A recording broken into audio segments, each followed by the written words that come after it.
Discussion.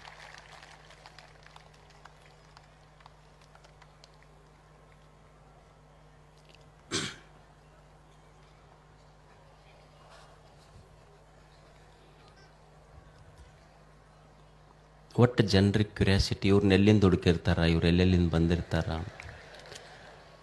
ನಮ್ಮಂಗೆ ನಿಮಗೆ ಉದ್ಯೋಗ ಐತೆ, ನಿಮ್ಮಂಗೆ ನಮಗೇನೂ ಇಲ್ಲಿ ಖಾಲಿನೇ ಇರ್ತೀವಿ ನಾವು, ಬರೀ ಇದೇ ಉದ್ಯೋಗ ಮಾಡೋದು. ಇಲ್ಲಿ ಒಂದು ಅಮ್ಮ ಕುಂತೈತಿ, ಅಕ್ಕೆ ಹೆಸರು ಮಂಜು. ಒಂದು ನಿಮಿಷದಲ್ಲಿ ವಿಡಿಯೋ ಪ್ಲೇ ಮಾಡಿಬಿಟ್ಟು ಸ್ಟಾಪ್ ಮಾಡಿ, ಅವ್ರಿಗೆ ಗೊತ್ತಾಕೈತಿ ಮೊದಲು. ಸನ್ಮಾನ ಮಾಡುವಾಗ ಪ್ಲೇ ಮಾಡಿ. ಅಜ್ಜಿ ಹೆಸರು ಗೌರಮ್ಮ. ಯಜಮಾನ್ ತೀರ್ಕೊಂಡ ಮೇಲೆ 2 ಮಕ್ಕಳನ್ನ ಬೆಳೆಸ್ತಾ ಒಂದು 220 ಅಡಿಕೆ ಗಿಡ, ಒಂದಿಷ್ಟು ತೆಂಗಿನ ಗಿಡ ಹಚ್ಕೊಂಡು ತನ್ನದೇ ಒಂದು ಸಣ್ಣ ತೋಟ ಇತ್ತು. ಮಳೆ ಆಗ್ಲಿರೋದಕ್ಕೆ ನೀರಿನ ಸಮಸ್ಯೆ ಶುರು ಆಯ್ತು. ನೀರಿನ ಸಮಸ್ಯೆ ಶುರು ಆಗಿದ್ದಕ್ಕೆ ಅಲ್ಲಿ ಸಿರಿಸಿ ಆ ಪ್ರದೇಶದಲ್ಲಿ ಅವ್ರಿಗೆ ಬೋರ್ ಹಾಕಲಿಕ್ಕೆ ಪರ್ಮಿಷನ್ ಇಲ್ಲ. ಆ ಅಮ್ಮ ಏನು ಮಾಡಿದ್ಲು ಅಂದರೆ, ತೋಟ ಒಣಗ್ತೈತೆ ಅಂತ ತಿಳ್ಕೊಂಡು 5 ಫೀಟ್ ಅಗಲ 60 ಫೀಟ್ ಡೆಪ್ತ್ 2 ಬಾವಿ ಆಕಿ ಒಬ್ಬಕ್ಕೇ ತೆಗೆದಾಳೆ, ಯಾರು ಆಳು ಮಕ್ಕಳ ಇಲ್ಲ. ಈಗ ಮಂಜು 10 ವರ್ಷ ಅಕ್ಕಿನೇ ಮ್ಯಾಲಿಂದ ಕೆಳಗಿಳಿಬೇಕು, ಕಡ್ಕೊಂತ ಹೋಗಿ 4 ಬಕೆಟ್ ಬಿಟ್ಟು ಅದರೊಳಗೆ ಮಣ್ಣು ತುಂಬಿ ಮತ್ತೆ ಮ್ಯಾಲೆ ಬಂದು ಮತ್ತೆ ಜಗ್ಗಬೇಕು ಮಣ್ಣು. ಬಾವ್ಯಾಗ ಇಳ್ಯದ್ ನೋಡ್ರಿ ಅಮ್ಮನ್.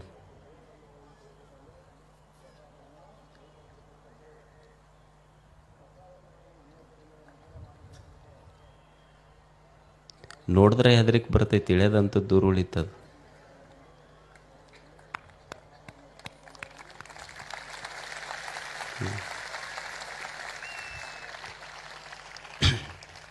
ಅರುವತ್ತು ಫೀಟಿನ 2 ಬಾವಿಗಳನ್ನು ತೆಗೆದು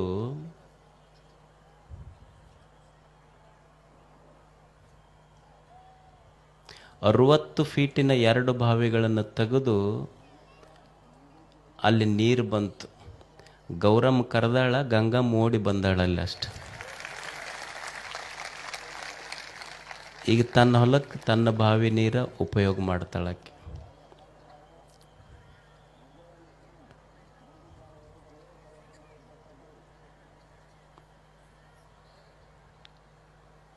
ಆ ಎಮ್ಮ ಬಾವಿ ಇಳ್ಯೋದು ನೋಡಿದ್ರೆ ನಮಗೆ ಎದೆ ದಸಕ್ಕಂತೈತಿ. ನಮ್ಮ ತಾಯಂದಿರಿಗೆ ಕೇಳ್ಬೇಕಿಲ್ಲಿ, ಅಪ್ಪ ಮಠಕ್ಕೆ ಮ್ಯಾಲದಿಯ ಕೆಳಗದಿ ಅಂತ ಕೇಳ್ತಿರ್ತಾರೆ ನನಗೆ.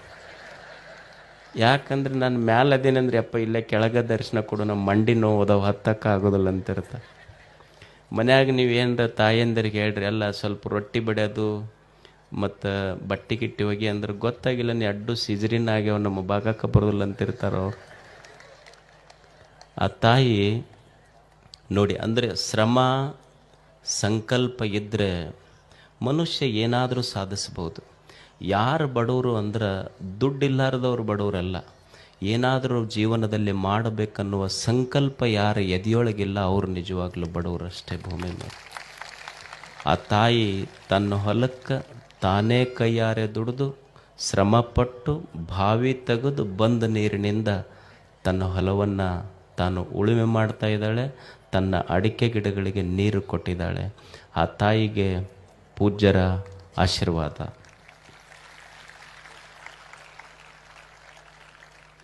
ನೋಡ್ರಿ ಎಷ್ಟು ಗುರುಕೊಳ್ತಾರೆ.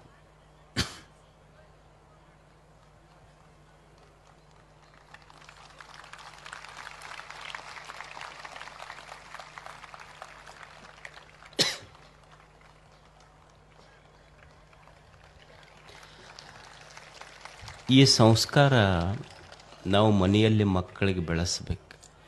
ಏನು ಬೆಳೆಸೋದು ಅಂದ್ರೆ ದುಡಿಯೋದನ್ನು ಕಲಿಸೋದು. ಮೊದಲು ದುಡಿಯುವ ಸಂಸ್ಕಾರ ಕಲಿಸೋದು.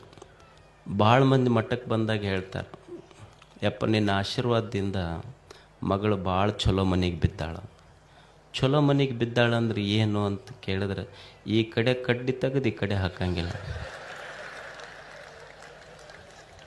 1 ವರ್ಷ ಬಿಟ್ಟು ಮಗಳು ಮನೆಗೆ ಬಂದ್ಲು, ಅವು ಗೊತ್ತಾ ಹಿಡಿಲಿಲ್ಲ. ಯಾರು ನೀ ಅಂದ್ಲಕ್ಕೆ.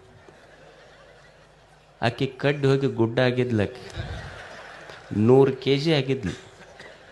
ಅವಾಗ ಡಾಕ್ಟ್ರ್ ಹತ್ರ ಕರ್ಕೊಂಡು ಹೋದರು. ಡಾಕ್ಟ್ರ್ ಹೇಳಿದ್ರು ಖಾದರ್ನಂತವ್ರು, ನೀ ಏನೂ ಮಾಡಂಗಿಲ್ಲ, ದಿವಸ ಗುಡ್ಡ ಹತ್ತಬೇಕು ಇಳಿಬೇಕಂದ್ರೆ.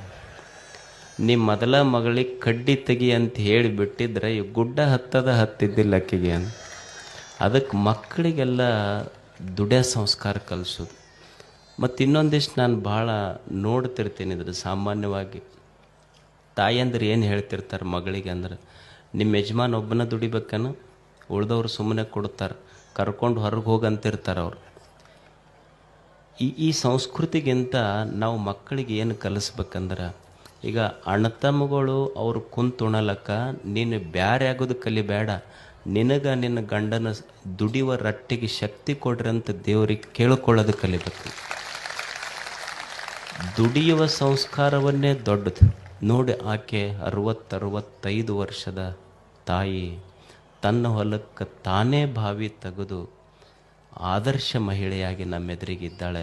ಅಂಥವರ ಸ್ಫೂರ್ತಿ ನಮ್ಮ ಜೀವನಕ್ಕೆ ಬರಲಿ ಅಂತ ನಾವೆಲ್ಲ ಪ್ರಾರ್ಥಿಸೋಣ. ಶರಣ.